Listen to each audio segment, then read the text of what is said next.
নমস্কার বন্ধুরা, শিবানী কিচেনে আপনাদেরকে স্বাগত। আজকে আমি খেতে ভালো লাগে একটা সুন্দর ভাজা নিয়ে এসেছি। সেটা হলো আলু আর পেঁয়াজকলি ভাজা। এই পেঁয়াজকলি ভাজা আর আলু ভাজা করার জন্য প্রথমে পেঁয়াজকলি আর আলুটাকে ছোটো ছোটো করে কেটে নিয়েছি।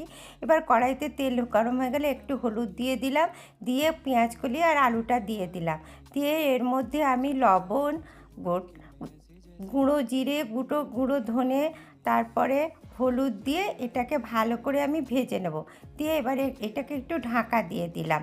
এবার দেখুন কি সুন্দর ভাজা হয়ে গেছে। এবার এর মধ্যে আমি একটুখানি পোস্ত ছড়িয়ে দিলাম। এই পোস্তটা ছড়িয়ে দিলে এই পেঁয়াজকলি ভাজাটা খেতে খুব সুন্দর হয়।